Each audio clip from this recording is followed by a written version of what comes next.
not swamp. Marsh is a space of light where grass grows in water and water flows into the sky.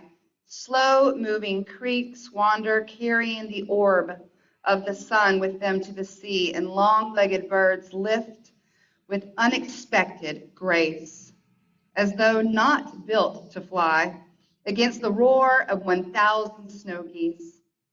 Then within the marsh, here and there, true swamp crawls into low-lying bogs, hidden in clammy forests. Swamp water is still and dark, having swallowed the light in its muddy throat. Even night crawlers are diurnal in this lair. There are sounds, of course, but compared to the marsh, the swamp is quiet, because decomposition is cellular work. Life decays and reeks and returns to the rotted duff, a poignant wallow of death, begetting life.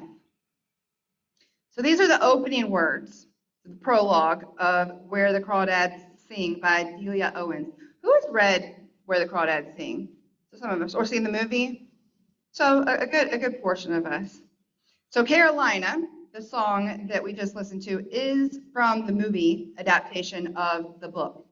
So the book is a tale of a young girl who was abandoned by her mother at age 7, and one by one, each of her siblings depart, leaving Kaya alone with her father, an abusive alcoholic who spends days away from the isolated shack, and their only neighbors, the wildlife of the marsh. The people in town call Kaya Marsh Girl, because they see her as feral and wild, dirty and uneducated. They are mean to her, and they call her white trash. Despite being labeled and shunned and harassed by townspeople, Kaya is never ashamed of the marsh. Why should she be? The marsh taught Kaya about life. In spite of everything trying to stomp it out, life persists, Kaya shares. Way out yonder, where the crawdads sing, the marsh knows one thing above all else. Every creature does what it needs to do to survive. She fends for herself throughout her life, finding food to eat and digging for mussels that she would sell for gas to take her father's boat to the store to get basic necessities. Somehow surviving the isolation even after her father left for good when she was 10. The song we listened to before Carolina, we finally got to listen to, was based on the life of Henry David Thoreau, who chose to live a life of solitude away from the complications of city and humans. I was introduced to Transcendentalism in the 10th grade by my English teacher at Captain Shreve High School in Shreveport, Louisiana. Over the past 30 years, I have discovered that not everyone in high school is required to read Thoreau and Emerson and learn about the Transcendentalists. The Great Gatsby, Romeo and Juliet, Animal Farm. Most folks know about those, but Walden, Thoreau's memoir to his time spent in Walden Pond, the woods, not so much. Many Unitarian Universalists do know about Transcendentalism, but some of us do not. And people who are new to Unitarian Universalism might not know about Transcendentalism, or who don't participate in church, like most of my friends and family and strangers that I meet. They have no idea what I'm talking about when I say Transcendentalism. Trust me, I've been throwing it out there the past few weeks, and a lot of folks just don't know. It is a big word, Transcendentalism, and it's kind of a big thing to tackle because, after all, it is a philosophy of the 19th century that was sprung from the mind of intellectuals, New England intellectuals, in the mid-1800s. So I find, this is my opinion, and well, the opinion of both of you, the writing is a little bit challenging to understand, especially when we get to the philosophical pieces of it. So today I'm going to break it down a little bit the core beliefs of the Transcendentalists. So there's two main parts. The first part is idealism and the divinity of nature. Emerson, Thoreau, Margaret Fuller, and others rejected the theory that before any concept can be intellectualized or understood, it must be proven, it must be explained, it must exist outside the mind. So they rejected that. They believed that there were experiences that could be acquired through the intuitions of the mind, and that every idea has its source in natural phenomena.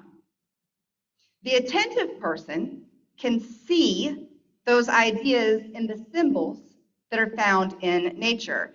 Intuition allows the transcendentalist to disregard external authority, what they're told by others, essentially, and to rely instead on the direct knowledge that comes from within ourselves.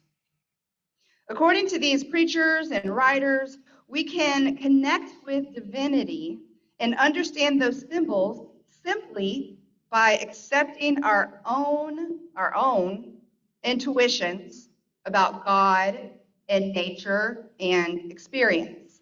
These insights, they argued, need no external verification. The mere fact they flash in our minds proves that they are true. Everything Kaya knew about life was absorbed through her direct experience of the marsh. Through her imagination, she recognizes the beauty of nature. She lives a life that is higher and more spiritual, more connected to God, according to the Transcendentalists, than those that were searching for answers from the pages of the Bible or in the pews of the church. The second piece of Transcendentalism is self-reliance, individualism, and non-conformity. Essentially, you do you. Trust your own beliefs over those of others. Think of yourself. Think for yourself. Listen to your inner voice and challenge the influences that society is pushing on you, the rules of society. Kaya refused to conform to the ways of society. Consequently, she was vilified by the townspeople and pretty much forced to live separately because they would not accept her, and she was living far away from the city. Thoreau also refused to conform to the ways of society, not only when he isolated himself on Walden Pond, but when he engaged in acts of civil disobedience, like when he stopped paying his taxes to protest slavery. Being a self-reliant, nonconformist was key to the Transcendentalists. They believed a person was unable to be truly happy and to be fulfilled if they were not intentionally thinking for themselves, if they were just blindly following the status quo. Additionally, they felt our society would not succeed unless we all lived a life of fulfillment, aware that we are not separate from one another, we are not separate from nature, but connected. As a high school student, I grabbed onto Emerson's quote, "Conformity is death."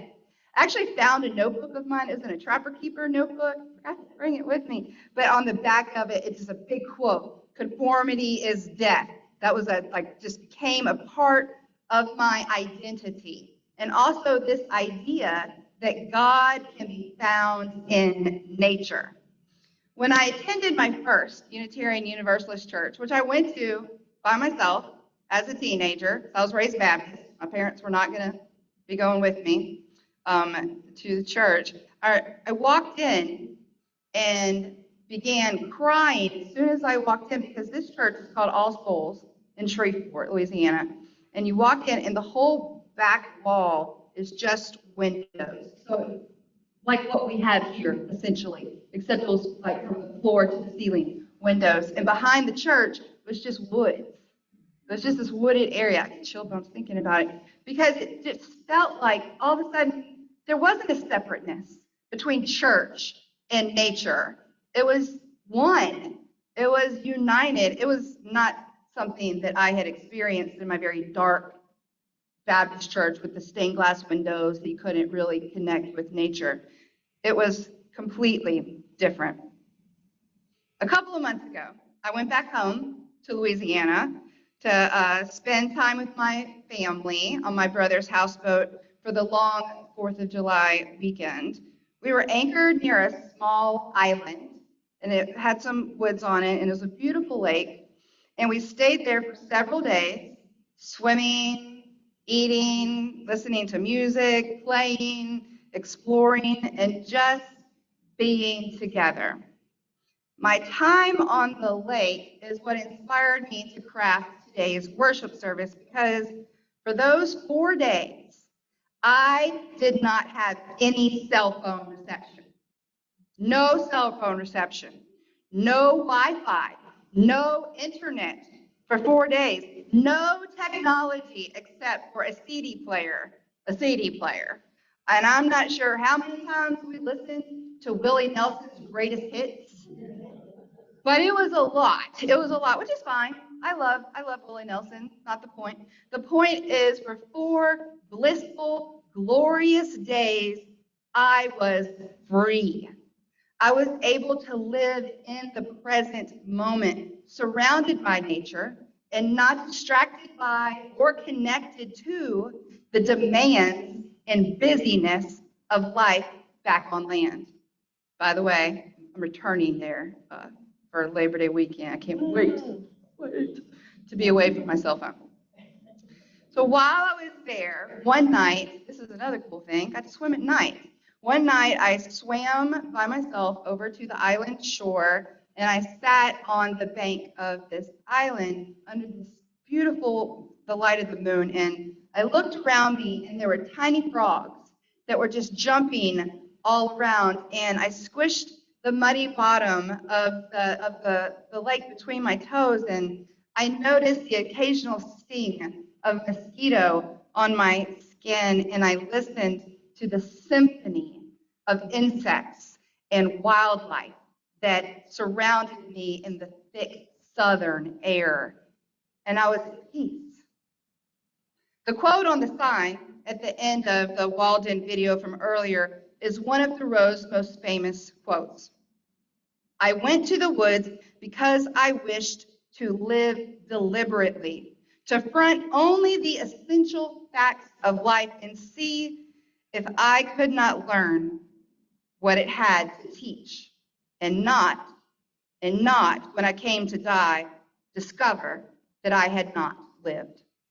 On that muddy bank, I felt one with the water and the sky and the air and the earth. I felt alive.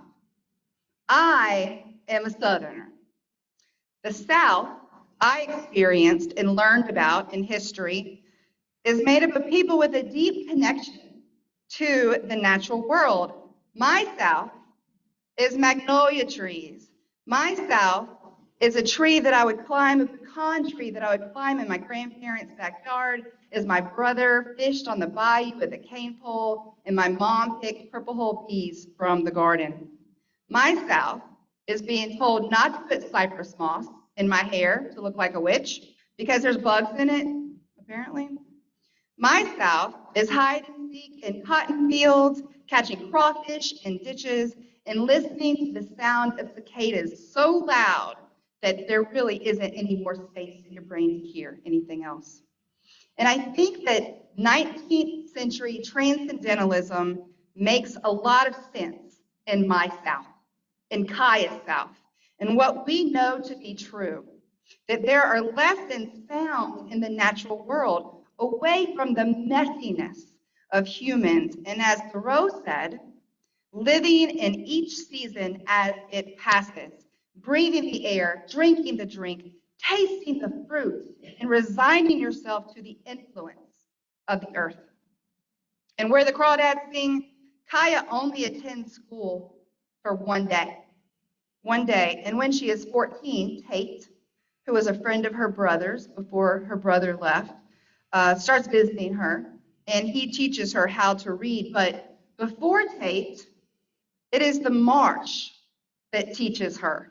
She not only learns biology from the flora and fauna around her, and she captures it with a variety of intricate drawn pictures, including scientific details that end up being published, but she learns life lessons from the book. Sometimes she heard night sounds she didn't know or jumped from lightning too close, but whenever she stumbled, it was the land that caught her. Until at last, at some unclaimed moment, the heart pain seeped away like water into sand, still there but deep. Kaya laid her hand upon the breathing, wet earth, and the marsh became her mother. This quote comes after she heals her foot from an injury using natural remedies that her mother had taught her before she left. Kaya is longing for comfort, solace, companionship of her mother, but in her absence, Kaya turns to the land. She gets comfort from an eagle when she's frightened of getting lockjaw, and she rejoices with the land when she is healed, heading back toward the beach where she was injured, proud of herself, her courage restored, though Kaya misses her mother tremendously. After months pass without word from her, Kaya turns to the marsh to heal her mother's absence as it healed the injury on her foot. She learns to move through the ache of her absence and rely on the marsh to protect her. She is connected to the natural world in ways words cannot fully capture. It is sacred. It is bigger than words. The marsh is a loving parent taking care of her. And the Transcendentalists would say that this is God. Kaya's mother did take her to church a few times, but she didn't remember church much, and she couldn't remember how to pray. That is, how to pray like she was taught in church. The Transcendentalists would argue that she was actually closer to God in the marsh than she is in church listening to boring ministers. Now, this is way back then. We're not talking about me. We're talking about, 1800. Boring ministers who preach doctrine rather than faith. That's not something that we do here in the Unitarian Universalist Church. Not the doctrine. We do not indoctrinate. According to Emerson, the happiest man is he who learns the lesson of worship from nature. In his 1838 address, his very, very famous address to the senior class at Harvard Divinity School, he said, "Faith should blend the light of rising and setting suns. Rising and setting suns with the flying cloud, the singing bird, and the breath of flowers." Emerson thought worship services had lost the splendor of nature. And because of this, folks were glad to go home at the end of service so the preacher would stop preaching. So my family stopped going to the Baptist church regularly when we got a houseboat. My dad, who honestly never really enjoyed church to begin with, it was my mother that kept us going to the church. My dad was not upset about this, the not going to church. He told us that the lake was his church. And I think he was really more motivated by the lure of wearing a swimsuit on Sunday instead of dress pants. But it was a very transcendentalist statement to say that the lake was our church.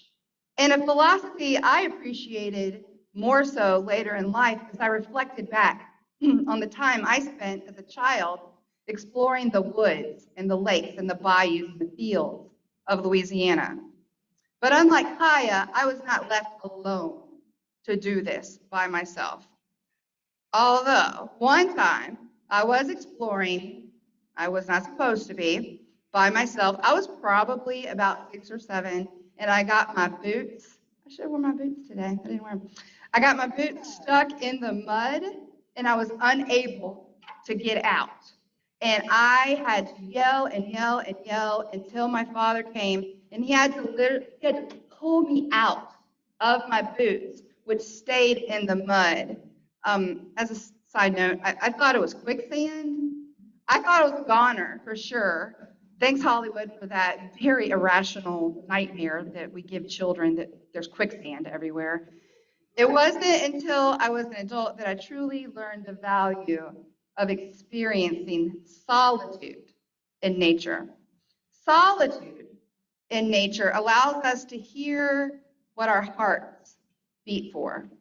So many of us are on this constant hamster wheel. We're on a hamster wheel. We are feeling overwhelmed. We feel anxious. We feel the pressure of life. We are disconnected from spirit, but extremely connected to technology. We have allowed technology to shape us into people who expect immediate responses to texts and voice messages and emails. One of my favorite quotes is, "Adopt the pace of nature. Her secret is patience." Adopt the pace of nature. Her secret is patience. We are not necessarily a patient people. Both Kaya and Thoreau adopted the pace of nature, living off the land and away from people. It's very difficult for me to imagine that a child would be able to survive alone, like as long as Kaya did, but it certainly makes for an interesting story, and one that points out, though, that she did long for human companionship, even after she was hurt by Tate, the young man who had taught her how to read, when he went away to college, and he said he would return, and he didn't return until much later. Thoreau, on the other hand, was an adult who chose to go into the woods and live alone for 2 years. Now, he wasn't completely without human contact. His nearest neighbor was about a mile away, and he would still have occasional dinners with folks, and he would go into town for supplies, which makes sense.